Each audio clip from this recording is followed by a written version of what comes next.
Good morning, children. In previous class, I explained lesson number 4, Nakalchi Kawano, and we did exercise also, textbook exercise. Today I will give question answers. Before that, I will read this lesson. Okay, children. Take out your textbook. Page number 14. Lesson number 4, Nakalchi Kawa, and imitator crow. You understood this lesson, no, children? Here, keep your finger and read after me, okay? एक पहाड़ के ऊंचे शिखर पर एक गरुड़ रहता था। एक पहाड़ के ऊंचे शिखर पर एक गरुड़ रहता था। उसी पहाड़ की तलहटी में एक बड़ा पेड़ था। उसी पहाड़ की तलहटी में एक बड़ा पेड़ था। उस पेड़ पर एक कौवा अपना घोंसला बनाकर रहता था। उस पेड़ पर एक कौवा अपना घोंसला बनाकर रहता था। एक दिन तलहटी में कुछ भेड़ें चर रही थी। एक दिन तलहटी में कुछ भेड़ें चर रही थी। गरुड़ की नजर एक मेमने पर पड़ी। गरुड़ की नजर एक मेमने पर पड़ी। वह पहाड़ की चोटी से उड़ा। वह पहाड़ की चोटी से उड़ा। तलहटी में आकर उसने मेमने पर झपट्टा मारा। तलहटी में आकर उसने मेमने पर झपट्टा मारा। उसे चंगुल में लेकर उड़ते हुए वह फिर से अपने घोंसले में लौट आया। उसे चंगुल में लेकर उड़ते हुए वह फिर से अपने घोंसले में लौट आया। गरुड़ का यह पराक्रम देखकर कौवे को भी जोश आ गया। गरुड़ का यह पराक्रम देखकर कौवे को भी जोश आ गया।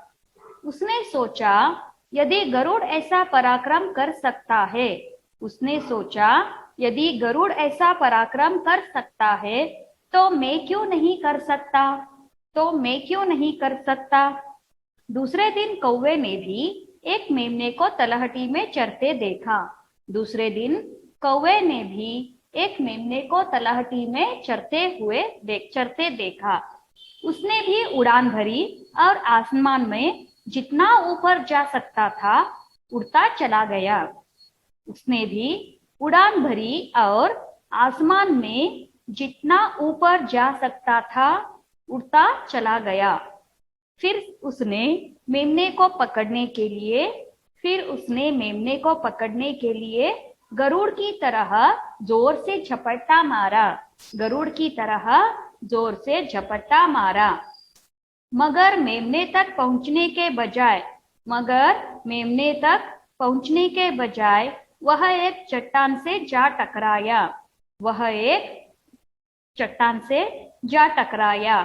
उसका सिर फूट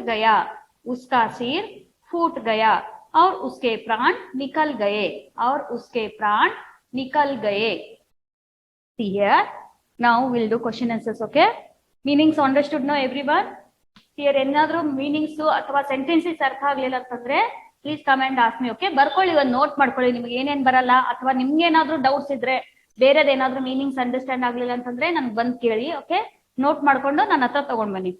Okay, now we'll write question answers. Take out your book, children.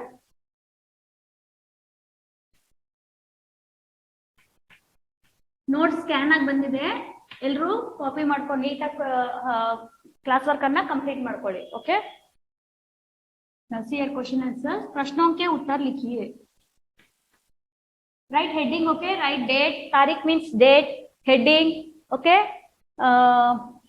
And this main also you have to write. प्रश्नों के, don't write only question answers. ಯಾರು ನೋಡಲ್ಲ, ರಬ್ಬು ಕಲ್ ಬರ್ಕೋತಾ ಇದೀವಿ ಅಂತ ಗಲೀಜಾಗಿ ಬರ್ಕೊಳಕ್ ಹೋಗ್ಬೇಡಿ. ಹ್ಯಾಂಡ್ ರೈಟಿಂಗ್ ನೀಟ್ ಆಗಿರ್ಬೇಕು. प्रश्नों के उत्तर, the half the full, that is उत्तर लिखिए और दीजिए. प्रश्नों के उत्तर लिखिए.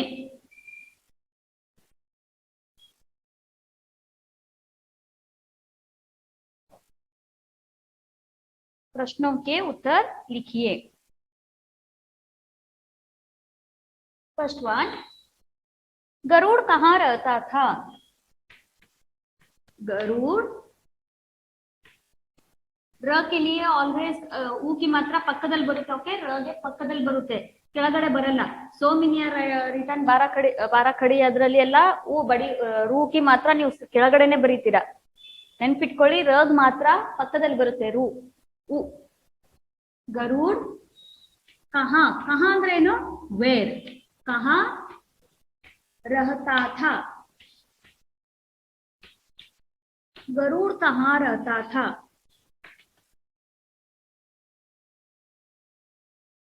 ಎಲ್ಲಿರ್ತಾ ಇತ್ತು ಗರುड़? ಹದ್ದು ಎಲ್ಲಿರ್ತಾ ಇತ್ತು? गरुड़ पहाड़ के ऊंचे शिखर पर रहता था. गरुड़ एक पहाड़ के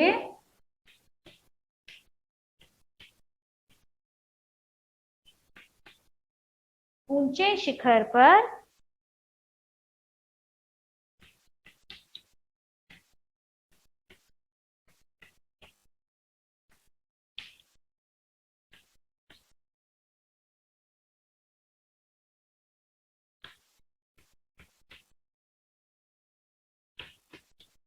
फुल स्टॉप रहता था. गरुड़ एक पहाड़ के ऊंचे शिखर पर रहता था.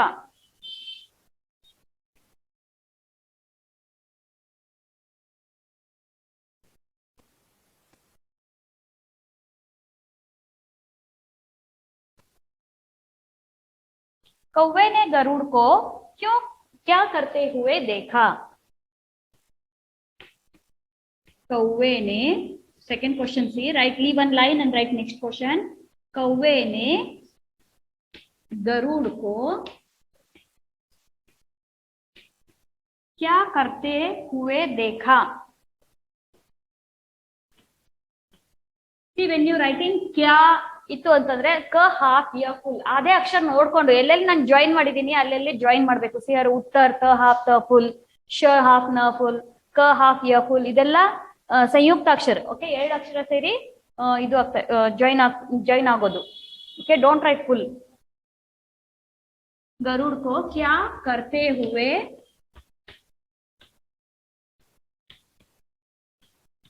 देखा? ಏನ್ ಮಾಡ್ತಾ ಇರೋದನ್ನ ನೋಡ್ತು ಕಾಗೆ. कौवे ने गरुड़ को मेमने को चंगुल में लेकर उड़ते हुए देखा.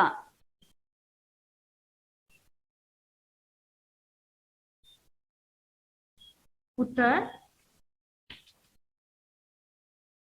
अथवा गरुड़ को मेमने को चंगुल में लेते हुए कौवे ने देखा अंतानू बरीಬಹುದು. ओके, अथवा कौवे ने गरुड़ को, कौवे ने गरुड़ को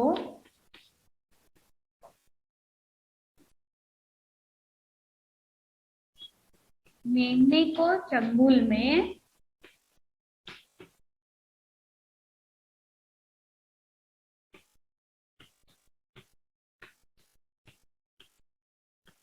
लेकर उड़ते हुए देखा.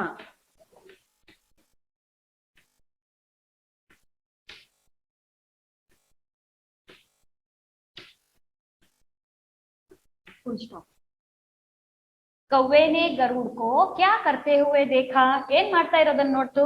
कौवे ने गरुड़ को मेमने को चंगुल में लेकर उड़ते हुए देखा. Understood no this answer? कौवे ने गरुड़ को मेमने को चंगुल में, ಇದನ್ನ ಜಾಯಿನ್ ಮಾಡಿದ್ರೆ ಹಿಂಗೆ ಹೇಳ್ಬೇಕು. ಓಕೆ, मेमने को चंगुल में, ಇಲ್ಲಿದ್ರೆ ಓದುವಾಗ ನಿಮ್ಗೆ ಏನಾಗುತ್ತೆ, कौवे ने गरुड़ को मेमने को ಆ ತರ ಆಗ್ಬಿಡುತ್ತೆ. कौवे ने गरुड़ को मेमने को चंगुल में उड़ते हुए देखा. ಓಕೆ, ಇದನ್ನ ನೀವು ಒಂದ್ ಸೆಂಟೆನ್ಸ್ ನಿಮ್ಗೆ ಹೇಳೋ ಗೊತ್ತಾದ್ರೆ ನಿಮ್ಗೆ ಅರ್ಥ ಆಗುತ್ತೆ. मेमने को चंगुल में लेकर उड़ते हुए देखा. Now third question. Pause the video and complete this one. Garuda कहाँ रहता था? गरुड़ एक पहाड़ के ऊंचे शिखर पर रहता था. वर्कशीट ಇನ್ನೂ ಕೊಟ್ಟಿಲ್ಲ, ಆದ್ರೂ ನೀವೇನ್ ಮಾಡಿ ಆ ಕ್ವಶನ್ ಆನ್ಸರ್ಸ್ ಮತ್ತೆ ಮೀನಿಂಗ್ಸ್ ಏನೇನಿದೆ ಅದನ್ನೆಲ್ಲ ಪ್ರಾಕ್ಟೀಸ್ ಮಾಡಿ. Hard I give hard words also, okay, ಅದನ್ನು ಪ್ರಾಕ್ಟೀಸ್ ಮಾಡಿ. ಆಮೇಲೆ ಏನೇನಿದೆ ಟೆಕ್ಸ್ಟ್ ಬುಕ್ ಅಲ್ಲಿ ಎಕ್ಸರ್ಸೈಸ್ ಅದನ್ನೆಲ್ಲ ಪ್ರಾಕ್ಟೀಸ್ ಮಾಡಿ. ಓಕೆ, ವರ್ಕ್ಶೀಟ್ ಅಲ್ಲೂ ಅದೇ ಕೊಡೋದು, ಕ್ವಶನ್ ಆನ್ಸರ್ಸ್ ಎಲ್ಲ ನೀವು ಪ್ರಾಕ್ಟೀಸ್ ಮಾಡಿ.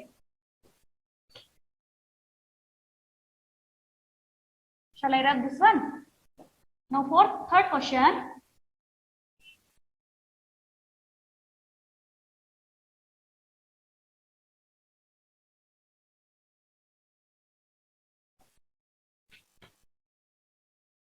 कौवा मेमने पर क्यों झपटा? कौवा मेमने पर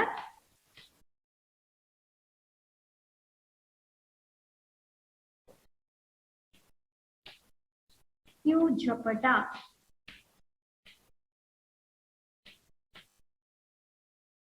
कौवा मेमने पर क्यों झपटा? उत्तर, मेमने को पकड़ने के लिए उसके ऊपर झपटा। कौवा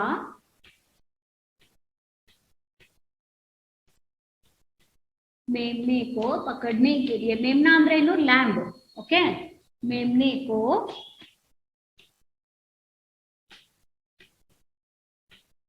पकड़ने के लिए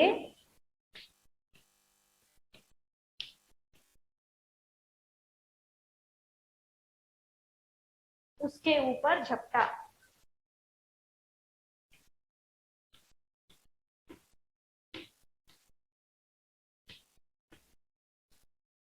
उसके ऊपर झपटा, फुल स्टॉप। कौवा मेमने पर क्यों झपटा? कौवा मेमने को पकड़ने के लिए उसके ऊपर झपटा। Now leave one line, last question. कौवा किस चीज से टकराया? कौवा किस चीज से टकराया? टकराया ಅಂತಂದ್ರೆ ಡ್ಯಾಶ್ ಆಗೋದು. कौवा किस चीज से टकराया, ಎಲ್ಲಿ ಹೋಗಿ ಅದು ಡ್ಯಾಶ್ ಆಯ್ತು? चट्टान से, चट्टान ಅಂದ್ರೆ ಬಂಡೆ. कौवा चट्टान से टकराया। कौवा चट्टान से ಟಕರಾಯ. ಕ್ಲಿಯರ್? ಬರೆಯುವಾಗ ಎಲ್ಲಿ ಆ ಸೌಂಡ್ ಬರುತ್ತಲ್ಲ ಅಲ್ಲಿ ಆಕಿ ಮಾತ್ರ ಕೊಡಿ. ಓಕೆ, ಸಿ ನೀವು ಹೇಳ್ತೀರಾ ಟ ಕ ರಾಯ, ರ ಅಂತ ಬರೀತೀರಾ, ಯ ಅಂತ ಬರೀತೀರಾ. ರಾ ಟ ಅ ಸೌಂಡ್, ಕ ಅ ಸೌಂಡ್, ರಾ ಆ ಸೌಂಡ್, ಯಾ ಆ ಸೌಂಡ್ ಹೇಳ್ಕೊಂಡು ನೋಡಿ. ಆ ಯಾವ್ದು ಬರುತ್ತೆ ಅದನ್ನ ಗೊತ್ತಾಗುತ್ತೆ ನಿಮ್ಗೆ. ಕ್ಲಿಯರ್? ಕ ಇ ಕಿ, ಸ ಅ ಸ, ಓಕೆ, ಚ ಇಲ್ಲಿ ಟ ಟ ಪ್ರೆಸ್ ಆಯ್ತು, ಆಮೇಲೆ ಆಕಿ ಮಾತ್ರ ಟ ಆ ಸೌಂಡ್ ಬಂತು. ಓಕೆ, ಇಲ್ಲಿ ನ ಅ ಸೌಂಡ್ ಬಂತು, ಚಟ್ಟಾನ್ ಅಲ್ವಾ? ಅದನ್ನ ಪ್ರೊನೌನ್ಸ್ ಮಾಡುವಾಗ ನಿಮ್ಗೆ ಗೊತ್ತಾಗುತ್ತೆ ಓಕೆ ಮಾತ್ರ ಬರುತ್ತಾ ಆಕಿ ಮಾತ್ರ ಬರುತ್ತೆ. ಕನ್ಫ್ಯೂಷನ್ ಆಗೋದು ಆಕಿ ಮಾತ್ರದಲ್ಲೇ. ಆಕಿ ಮಾತ್ರ ಬರುತ್ತೋ ಇಲ್ಲೋ ನಿಮ್ಗೆ ಕನ್ಫ್ಯೂಷನ್. ಹಾಕಿ ನೋಡಿ, ಪ್ರೊನೌನ್ಸ್ ಮಾಡಿ ನೋಡಿ, ಕರೆಕ್ಟಾ ರಾಂಗ್. ಹಾಕಲ್ದೆ ಇದ್ದಾಗ ಹೆಂಗ್ ಪ್ರೊನೌನ್ಸ್ ಆಗುತ್ತೆ, ಹಾಕಿದಾಗ ಏನ್ ಪ್ರೊನೌನ್ಸ್ ಆಗುತ್ತೆ, ಉಚ್ಚಾರ ಮಾಡಿ ಗೊತ್ತಾಗುತ್ತೆ. Okay, Now understood this question answers. कौवा मेमने पर क्यों झपटा? कौवा मेमने को पकड़ने के लिए उसके ऊपर झपटा। कौवा किस चीज से टकराया? कौवा चट्टान से टकराया. ಇಷ್ಟೇ ಇರೋದು. ನಾವು ಈ ಲೆಸನ್ ಮುಗೀತು. ನಾವು ನೆಕ್ಸ್ಟ್ ಕ್ಲಾಸ್ ನಾನು ಹಾರ್ಡ್ ವರ್ಡ್ಸ್ ಕೊಡ್ತೀನಿ. ಟುಡೇ ಹಾರ್ಡ್ ವರ್ಡ್ಸ್ ಮತ್ತೆ ಇದು ಕೊಡ್ತೀನಿ, ಗಿಂತಿ. I'll give ginti in next class. Today I'll tell some grammar part. Okay, ನಿಮ್ಗಿಲ್ಲ ಅಂದ್ರೂ ಸ್ವಲ್ಪ ಹೇಳ್ಕೊಡ್ತೀನಿ. ಹಿಂದಿಯಲ್ಲಿ ಸೆಂಟೆನ್ಸಸ್ ಹೇಗ್ ಮಾಡ್ಬೇಕು, ಓಕೆ, ಭವಿಷ್ಯತ್ ಕಾಲ್ ಮತ್ತೆ ವರ್ತಮಾನ್ ಕಾಲ್, ಭೂತ್ ಕಾಲ್ ಬಂದಾಗ ಹೇಗೆ ಸೆಂಟೆನ್ಸ್ ಮಾಡ್ಬೇಕು ಅನ್ನೋದು ಹೇಳ್ಕೊಡ್ತೀನಿ. ಫಸ್ಟ್ ವರ್ತಮಾನ್ ಕಾಲ್ ಬರೋದನ್ನ ಹೇಗೆ ಅಂತ ಹೇಳ್ಕೊಡ್ತೀನಿ. ಓಕೆ, ಸಿ ಸೆಂಟೆನ್ಸ್ ಅಂತಂದ್ರೆ group of words which gives meaningful sentence. Okay, meaningful ಆಗ್ಬೇಕು. ಒಂದ್ ಸೆಂಟೆನ್ಸ್ ಅಲ್ಲಿ ನಿಮ್ಗೆ ಏನಾದ್ರು ಒಂದ ತಿಳಿದ್ ಬರುತ್ತೆ. ಅದಕ್ಕೆ ಸುಮ್ನೆ ಬೆಂಗಳೂರು ಸಿಟಿ ನಾರ್ತ್ ಅಂತ ಹಿಂಗ್ ಕೊಟ್ರೆ ಅದು ಸೆಂಟೆನ್ಸ್ ಆಗಲ್ಲ. ಅದಕ್ಕೊಂದು ಸೆಂಟೆನ್ಸ್ ಮಾಡ್ಬೇಕು ಅಂತಂದ್ರೆ ಅದರ ರಚನೆ ಅದ್ ಹೇಗ್ ಮಾಡ್ತಾರೆ ಅನ್ನೋದು, ಅದ್ ಪ್ರೆಸೆಂಟ್ ಪಾಸ್ಟ್ ಅಥವಾ ಫ್ಯೂಚರ್ ಟೆನ್ಸ್ ಅಂತ ನೋಡ್ಕೋಬೇಕು. ಫಸ್ಟ್ ವರ್ತಮಾನ ಕಾಲ ಹೇಳ್ಕೊಡ್ತೀನಿ.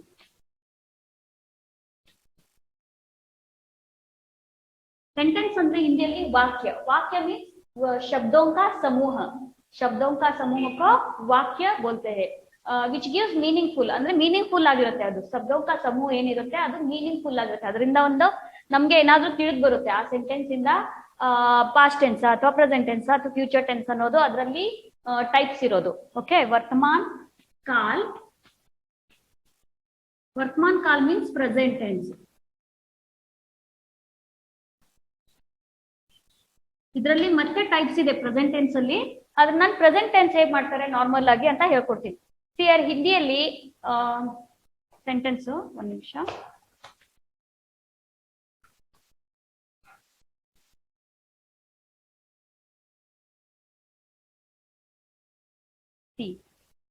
क्रिया के जिस रूप से यह प्रकट हो कि कार्य प्रस्तुत या वर्तमान समय में हो रहा है, ಆ ಕಾರ್ಯ ಒಂದು ವರ್ತಮಾನ ಕಾಲದಲ್ಲಿ ನಡೀತಾ ಇದೆ ಅಂತ ಹೇಳೋದಕ್ಕೆ ವರ್ತಮಾನ ಕಾಲ ಅಂತ ಹೇಳ್ತಾರೆ. ಓಕೆ, ಹಿಂದಿಯಲ್ಲೂ ಕನ್ನಡದಲ್ಲೂ ವರ್ತಮಾನ ಕಾಲ ಅಂತಾನೆ ಹೇಳ್ತಾರೆ. ಓಕೆ, ಇಂಗ್ಲಿಷ್ ಅಲ್ಲಿ ಪ್ರೆಸೆಂಟ್ ಟೆನ್ಸ್ ಅಂದ್ರೆ ಇವಾಗ ಆಗ್ತಾ ಇದೆ ಅಂತ, ಆ ವರ್ಕ್ ಇವಾಗ ನಡೀತಾ ಇದೆ ಅಥವಾ ಇವಾಗ ವರ್ತಮಾನ ಕಾಲದಲ್ಲಿ ಆಗ್ತಾ ಇದೆ ಅಂತೇಳಿ. ಓಕೆ, ಫಾರ್ ಎಕ್ಸಾಂಪಲ್ ಶಿಕ್ಷಕ್ ಪಢಾ ರಹೇ ಹೇ, ಇವಾಗ ಟೀಚರ್ ಈಸ್ ಟೀಚಿಂಗ್ ಅಂತ ಬರುತ್ತೆ. ಟೀಚರ್ ಈಸ್ ಟೀಚಿಂಗ್ ಮ್ಯಾಥ್ಸ್ ಅಂತ ಬರುತ್ತೆ. ಅಂತಂದ್ರೆ ಏನು, ಟೀಚರು ಮ್ಯಾಥ್ಸ್ ಅನ್ನ ಕಲಿಸ್ತಾ ಇದ್ದಾರೆ, ಗಣಿತ ಸಬ್ಜೆಕ್ಟ್ ಅನ್ನು ಕಲಿಸ್ತಾ ಇದ್ದಾರೆ, ಅದು ಇವಾಗ ನಡೀತಾ ಇರೋದು ಅದ್ವಲ್ಲ, ಅದು ವರ್ತಮಾನ ಕಾಲ. ಇಲ್ಲಿ ಹಿಂದಿಯಲ್ಲಿ ಅದನ್ನ ಹೇಳ್ತಾರೆ ಶಿಕ್ಷಕ್ ಪಢಾ ರಹೇ ಹೇ, ಶಿಕ್ಷಕ್ ಗಣಿತ ಪಢಾ ರಹೇ ಹೇ, ಆ ತರ ಹೇಳ್ತಾರೆ. ಶಿಕ್ಷಕ್ ಹಿಂದಿ ಪಢಾ ರಹೇ ಹೇ ಅಂತ ಹೇಳಿ, ಅಂದ್ರೆ ಪಢಾ ರಹೇ ಹೇ, ಶಿಕ್ಷಕ್ ಹಿಂದಿ ಪಢಾ ರಹೇ ಥೇ ಅಂತಂದ್ರೆ ದಟ್ ಈಸ್ ಪಾಸ್ಟ್ ಟೆನ್ಸ್. ಶಿಕ್ಷಕ್ ಹಿಂದಿ ಪಢಾಯೆಂಗೆ ಅಂತ ದಟ್ ಈಸ್ ಫ್ಯೂಚರ್ ಟೆನ್ಸ್, ಇನ್ನು ಕಲಿಸಿಲ್ಲ ಕಲಿಸ್ತಾರೆ ಅಂತ ಹೇಳಿ. ಓಕೆ, ದಟ್ ಈಸ್ ವರ್ತಮಾನ ಕಾಲ್, ಭವಿಷ್ಯತ್ ಕಾಲ್ ಮತ್ತೆ ಭೂತ್ ಕಾಲ್ ಅಂತ ಹೇಳಿ 3 ಟೈಪ್ಸ್ ಇದೆ. ಫಸ್ಟ್ ಒನ್ ದಟ್ ವರ್ತಮಾನ ಕಾಲ್. Okay, I will give few sentences. Okay, write in your book children.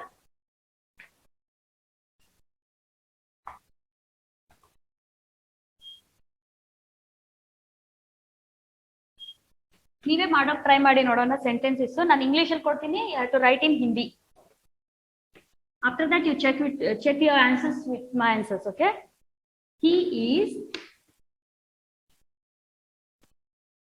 eating food. He is eating food. ಏನಿದು, ಅವನು ಊಟವನ್ನು ಮಾಡುತ್ತಿದ್ದಾನೆ ಅಂತಂದ್ರೆ ಇದು ಪ್ರೆಸೆಂಟ್ ಟೆನ್ಸ್ ಆಯ್ತು. ಓಕೆ, ಹಿಂದಿಯಲ್ಲಿ ಹೇಗೆ ಹೇಳ್ತೀರಾ, ಅವನು ಅನ್ನೋಕೆ ಏನಂತ ಹೇಳ್ತೀವಿ. ಅಲ್ಲಿ ಹಿಂದಿಯಲ್ಲಿ ಹೀಗೆ ಮತ್ತೆ ಶೀಗೆ ಡಿಫ್ರೆಂಟ್ ವರ್ಡ್ ಇಲ್ಲ. ವಹ means that is he or she, ವಹ ಅಂತ ಹೇಳ್ತೀವಿ ಎರಡಕ್ಕೂ. ಹೀಗೂ ವಹ ಅಂತ ಹೇಳ್ತೀವಿ, ಶೀಗೂ ವಹ ಅಂತ ಹೇಳ್ತೀವಿ, ಅವಳಿಗೂ ವಹ ಅಂಡ್ ಅವನಿಗೂ ವಹ ಅಂತ ಹೇಳ್ತೀವಿ.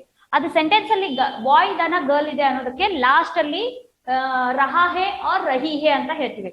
ಬಾಯ್ಸ್ಗೆ ರಹಾ ಹೇ, ಗರ್ಲ್ಸ್ಗೆ ರಹಿ ಹೇ ಅಂತ ಹೇಳ್ತೀವಿ. ಫಾರ್ ಎಕ್ಸಾಂಪಲ್ ಇವಾಗ ಆನ್ಸರ್ ಬರ್ಕೊಳ್ಳಿ. वह खाना खा रहा है. Okay, boy is there no, so वह खाना खा रहा है. ಅದೇ ಗರ್ಲ್ ಇದ್ರೆ ಏನ್ ಮಾಡ್ತೀರಾ, ಗರ್ಲ್ ಇದ್ರೆ ಇಲ್ಲಿ ಶಿ ಇತ್ತು ಅಂದ್ರೆ ಏನ್ ಮಾಡ್ತೀರಾ, ವಹ ಖಾನಾ ಖಾ ರಹಿ ಹೇ. ಇಲ್ಲಿ ರಹಿ ಬರುತ್ತೆ, ಬರೀ ಈಕಿ ಮಾತ್ರ, ಆಕಿ ಮಾತ್ರ ತೆಗೆದು ಅಲ್ಲಿ ಬರೀ ಈಕಿ ಮಾತ್ರ ಹಾಕ್ಬೇಕು. ವಹ ಖಾನಾ ಖಾ ರಹಿ ಹೇ. ಅಲ್ಲಿ ನಾನು ಇತ್ತಂದ್ರೆ ನಾನು ಊಟವನ್ನು ಮಾಡುತ್ತಿದ್ದೇನೆ. ಮೇ ಖಾನಾ ಖಾ ರಹಾ ಹೂ ಬರುತ್ತೆ. ಇಲ್ಲಿ ಏನ್ ಬರುತ್ತೆ, ಹೂ. ಮೇ ಖಾನಾ ಖಾ ರಹಾ ಹೂ. Okay, if it is past tense, ಅವನು ಊಟವನ್ನು ಮಾಡುತ್ತಿದ್ದ ಅಂತ ಇತ್ತು ಅಂದ್ರೆ ಹಿ ವಾಸ್ ಈಟಿಂಗ್ ಫುಡ್ ಅಂತೆ. ವಾಸ್ ಬಂತು ಅಂದ್ರೆ ಏನ್ ಮಾಡ್ತೀರಾ, ಅಲ್ಲಿ ವಹ ಖಾನಾ ಖಾ ರಹಾ ಥಾ, ಅಲ್ಲಿ ಏನ್ ಬರುತ್ತೆ, ಥಾ ಬರುತ್ತೆ. If she is girl, she was eating food ಇತ್ತು ಅಂದ್ರೆ ಏನ್ ಬರುತ್ತೆ, ವಹ ಖಾನಾ ಖಾ ರಹಿ ಥಿ. Okay, understood. ಅಲ್ಲಿ ರಹಾ ಥಾ ಬಂತು ಅಂದ್ರೆ that is past tense, he was doing. ವಹ ಖಾನಾ ಖಾ ರಹಿ ಥಿ means she was doing. Okay, girl ಇತ್ತು ಮತ್ತೆ ಪಾಸ್ಟ್ ಟೆನ್ಸ್ ಇತ್ತು ಅಂದ್ರೆ ರಹಿ ಥಿ ಬರಿಬೇಕು. ಅಂಡರ್ಸ್ಟುಡ್. ಅದೇ ನಾನು ಊಟವನ್ನು ಮಾಡುತ್ತಿದ್ದೆ, ಅನ್ನೋಕೇನಂತಾರೆ ಮೇ ಖಾನಾ ಖಾ ರಹಾ ಥಾ. ಓಕೆ, ಅದೇ ಪ್ರೆಸೆಂಟ್ ಟೆನ್ಸ್ ಇತ್ತಲ್ಲ ವಹ ಮೇ ಖಾನಾ ಖಾ ರಹಾ ಹೂ, ಹೂ ಬರುತ್ತೆ ಮೇಗೆ. Understood no? ಬೇರೆ ಬೇರೆದ್ರಲ್ಲಿ ಹೇಳಿದೆ. ನಾವು ಸೆಕೆಂಡ್ ಒನ್ ಅಂಡರ್ಸ್ಟ್ಯಾಂಡ್ ಮಾಡ್ಕೊ. ಇದು ಸೆಂಟೆನ್ಸಸ್ ಮಾಡೋಕೆ ನಿಮ್ಗೆ ರಹಾ ಥಾ ಥಾ ಯಾವಾಗ ಹಾಕ್ಬೇಕು. ಆಮೇಲೆ ಅದೇ ಫ್ಯೂಚರ್ ಟೆನ್ಸ್ ಇತ್ತು ಅಂದ್ರೆ ಏನ್ ಮಾಡ್ತೀರಾ, May he will eat food. ಅವನು ಇನ್ನೂ ಊಟ ಮಾಡಿಲ್ಲ, ಊಟ ಮಾಡ್ಬೇಕು. ಓಕೆ, ಅವನು ಊಟವನ್ನು ಮಾಡ್ಬೇಕು. ವಹ ಖಾನಾ ಖಾಯೇಗಾ ಏನ್ ಬರುತ್ತೆ, ವಹ ಖಾನಾ ಖಾಯೇಗಾ. ಅದೇ ಗರ್ಲ್ ಇತ್ತು ಅಂದ್ರೆ ವಹ ಖಾನಾ ಖಾಯೇಗಿ.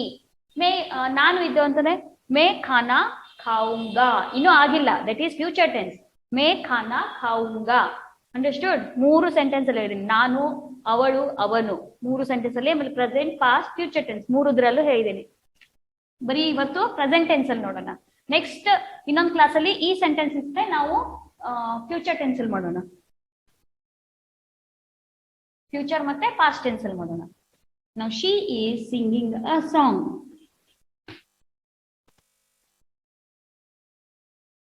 She is singing a song. ಹೇಗೆ ಹೇಳ್ತೀರಾ ಇದನ್ನ?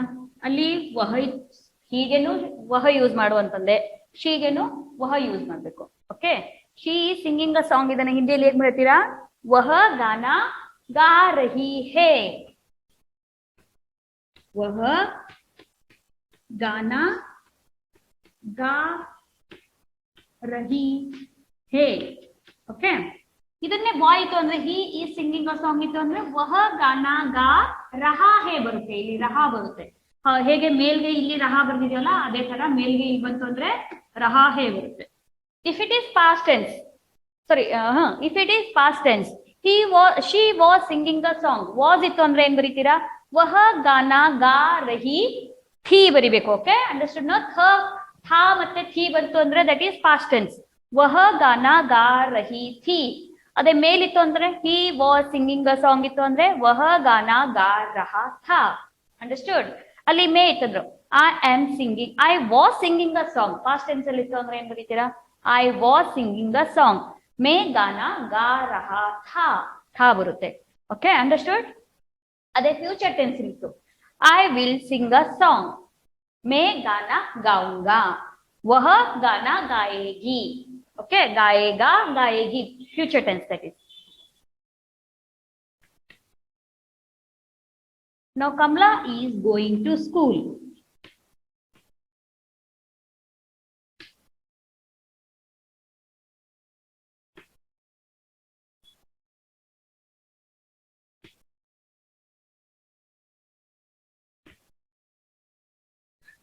ಹಿಂದಿಯಲ್ಲಿ ಹೇಗೆ ಬರೀತೀರಾ? ಸ್ಕೂಲ್ ಏನಂತಾರೆ ಹಿಂದಿಯಲ್ಲಿ? ಪಾಠಶಾಲಾ. Kamala is going to school. Kamala ಪಾಠಶಾಲಾ ಜಾ ರಹಿ ಹೇ. कमला पाठशाला जा रही है.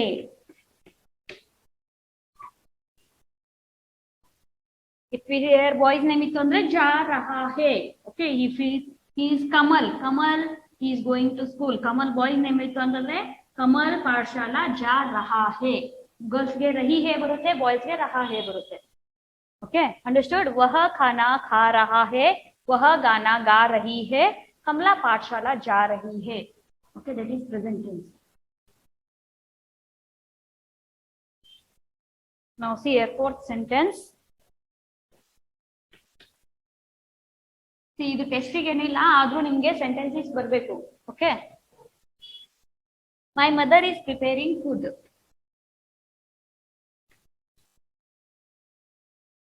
My mother is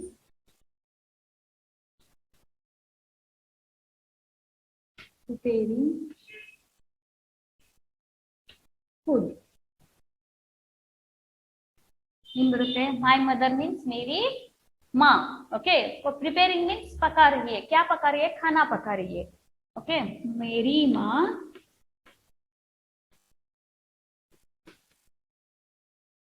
खाना पका रही है.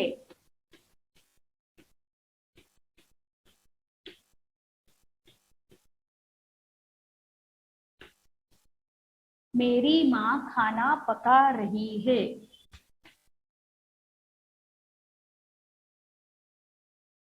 I am doing my homework. I am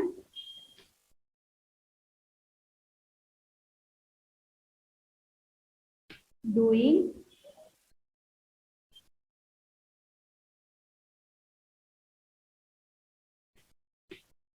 my homework. Homework ಅನ್ನೋಕೆ ಹಿಂದಿಯಲ್ಲಿ ಅಂತಾರೆ ಗೃಹಪಾಠ. ಇವಾಗ ಏನಾಗುತ್ತೆ sentence? I am doing my homework. Okay, ನಾನು ನನ್ನ ಹೋಮ್ವರ್ಕ್ ಅನ್ನ ಮಾಡ್ತಾ ಇದ್ದೀನಿ, ಗೃಹಪಾಠವನ್ನ ಮಾಡ್ತಾ ಇದ್ದೀನಿ ಅಂತ ಅನ್ನೋಕೆ ಹಿಂದಿಯಲ್ಲಿ ಮೇ, ಮೇಗೆ ಐಕೆ ಮಾತ್ರ ಬರುತ್ತೆ, ಒಂದು ಡಾಟ್ ಬರುತ್ತೆ. ಓಕೆ, ಮೇ ಅಪನಾ ಗೃಹಪಾಠ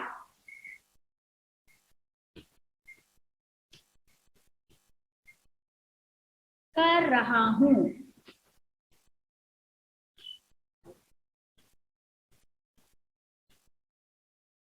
हूं बरुते, मैं इद्दाग हूं बरुते. ओके, मैं अपना गृहपाठ कर रहा हूं. ನಾನು ನನ್ನ ಹೋಮ್ವರ್ಕ್ ಅನ್ನ ಮಾಡ್ತಾ ಇದ್ದೇನೆ. I love to play cricket.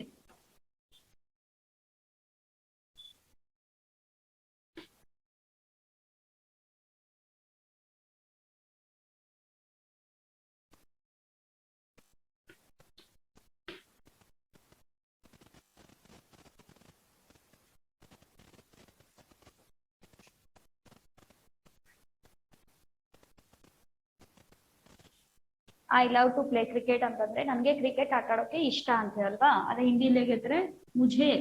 Okay, I ಅನ್ನೋಕೆ ಮುझे. मुझे क्रिकेट खेलना पसंद है.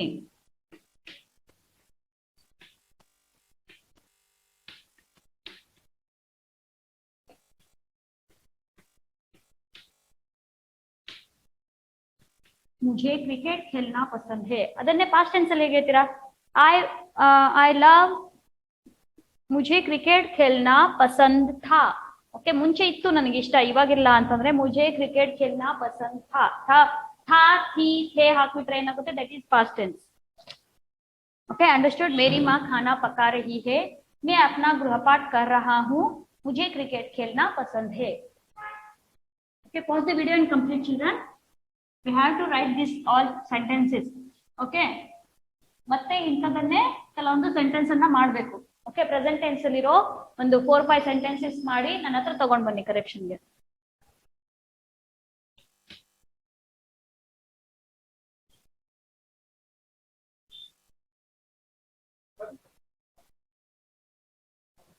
Seventh one, my father is going to office.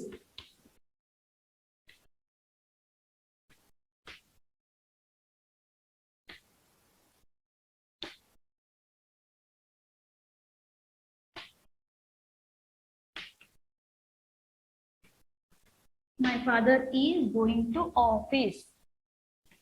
My father means मेरे पिताजी कहाँ जा रहे हैं? ऑफिस. ऑफिस ಅನ್ನೋಕೆ ಹಿಂದಿಯಲ್ಲಿ ದಫ್ತರ್ ಅಂತ ಹೇಳ್ತಾರೆ. मेरे पिताजी दफ्तर जा रहे हैं. मेरे पिताजी दफ्तर, for half the full दफ्तर means ऑफिस. मेरे पिताजी दफ्तर जा रहे हैं ಅಥವಾ ಜಾತೆ ಹೇನು ಬರೀಬಹುದು. ಓಕೆ,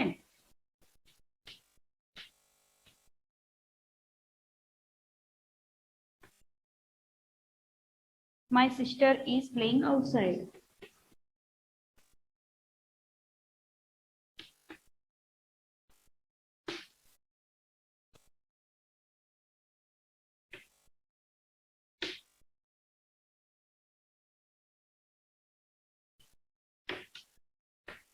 My sister means मेरी बहन. playing means खेल रही है. outside means बाहर. सेंटेंस एक ಮಾಡ್ತೀರಾ? मेरी बहन बाहर खेल रही है.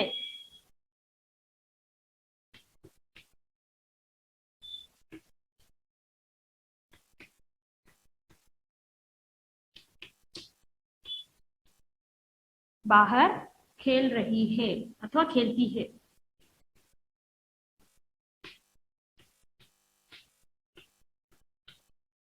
ಇದನ್ನೇ ಪಾಸ್ಟ್ ಟೆನ್ಸ್ ಅಲ್ಲಿ ಹೇಗೆ ಬರೀತೀರಾ? मेरी बहन बाहर खेल रही थी past tense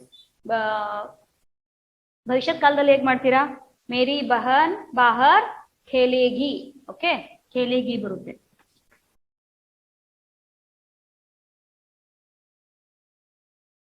ninth one I am writing a letter to my grandfather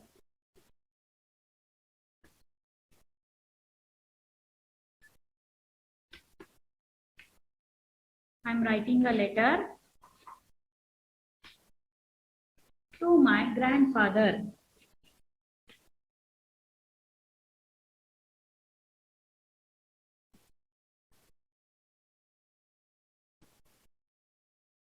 letter ಅನ್ನೋಕೆ ಹಿಂದಿಯಲ್ಲಿ ಖತ್ ಅಂತಾರೆ ಖತ್ ಅಂದ್ರೆ ಲೆಟರ್ ओके राइटिंग मीन्स लिख रहा हूं I am writing a letter to my grandfather means दादाजी ओके मैं अपने दादाजी को खत लिख रहा हूं मैं अपने दादाजी को सी आई एम ಅಂದ್ರೆ मैं राइटिंग ಅಂದ್ರೆ लिख रहा हूं अ लेटर मीन्स खत ಆ ತರ ಬರಿಬೇಡಿ ಸೆಂಟೆನ್ಸಸ್ ಅಲ್ಲಿ ಹಿಂದೆ ಮುಂದೆ ಆಗುತ್ತೆ ಹಿಂದಿಯಲ್ಲಿ मैं अपने दादाजी को ग्रैंडफादर लास्ट ಅಲ್ಲಿ ಹಾಕಿರ್ತೀವಿ ಅದನ್ನ ಇಲ್ಲಿ ಬರುತ್ತೆ मैं अपने दादाजी को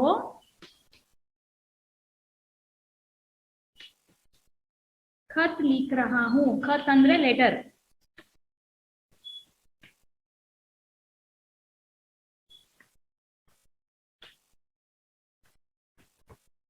मैं अपने दादाजी को खत लिख रहा हूं my father is going to office मेरे पिताजी दफ्तर जा रहे हैं my sister is playing outside मेरी बहन बाहर खेल रही है I am writing a letter to my grandfather मैं अपने दादाजी को खत लिख रहा हूं okay full stop here hindi full stop means one standing line okay now 10th one last pause the video and complete children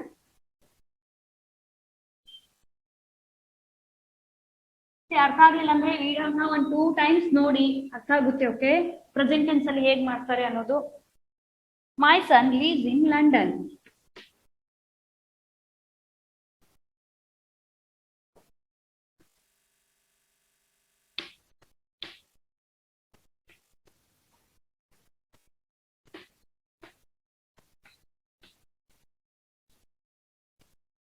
my son lives in London my son ಅನ್ನೋಕೆ ಮೇರಾ ಬೇಟಾ ಲಂಡನ್ ಅಲ್ಲಿ ಇರ್ತಾ ಇದ್ದಾನೆ ನನ್ನ ಮಗ ಲಂಡನ್ ಅಲ್ಲಿ ಇರುತ್ತಾನೆ ಮೇರಾ ಬೇಟಾ ಲಂಡನ್ में रहता है मेरा बेटा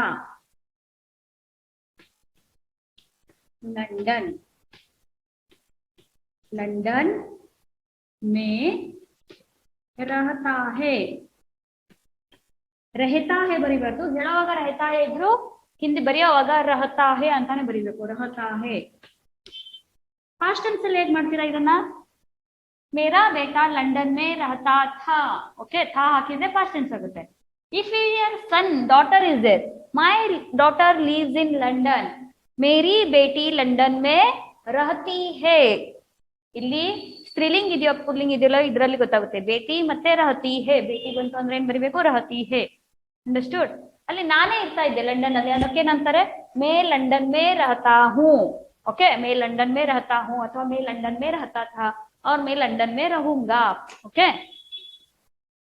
now today's assignment you have to make another 5 sentences okay children another 5 sentences ನೀವು ಬರೆಯೋಕೆ ಟ್ರೈ ಮಾಡಿ ಆಮೇಲೆ ಕರೆಕ್ಷನ್ ನನ್ನ ಹತ್ರ ತಗೊಂಡ್ಬನ್ನಿ okay children now today's assignment right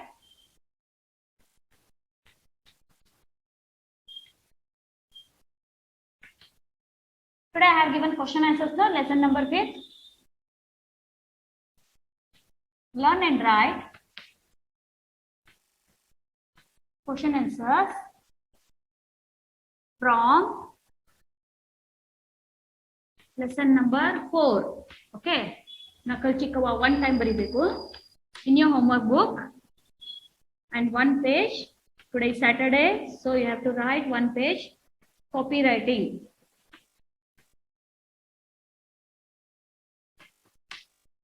is 2 homework okay Saturday 2 homework ಕೊಟ್ಟಿರ್ತೀನಿ ಅಂಡರ್ಸ್ಟುಡ್ ಚಿಲ್ಡ್ರನ್ ವರ್ತಮಾನ ಕಾಲದಲ್ಲಿ ಹೇಗೆ ಸೆಂಟೆನ್ಸಸ್ ಅನ್ನ ಮಾಡಬೇಕು ನೀವು ಅನದರ್ 5 ಸೆಂಟೆನ್ಸಸ್ ಮಾಡೋಕೆ ಟ್ರೈ ಮಾಡಿ ಏನಾದ್ರು ನೀವು ನಾನು ಶಾಲೆಗೆ ಹೋಗುತ್ತಿದ್ದೇನೆ ಅಥವಾ ನಾನು ಆಟವನ್ನು ಆಡುತ್ತಿದ್ದೇನೆ. ಏನಾದ್ರು 5 ಸೆಂಟೆನ್ಸಸ್ ತಗೊಂಡು ಅದನ್ನ ಹಿಂದಿಯಲ್ಲಿ ಬರೆಯೋಕೆ ಪ್ರಾಕ್ಟೀಸ್ ಮಾಡಿ. Okay children. ಅಂಡ್ ಕರೆಕ್ಷನ್ಗೆ ನನ್ನ ಹತ್ರ ತಗೊಂಡ್ ಬನ್ನಿ, ನಾನು ಕರೆಕ್ಷನ್ ಮಾಡ್ಕೊಡ್ತೀನಿ. Okay children, thank you.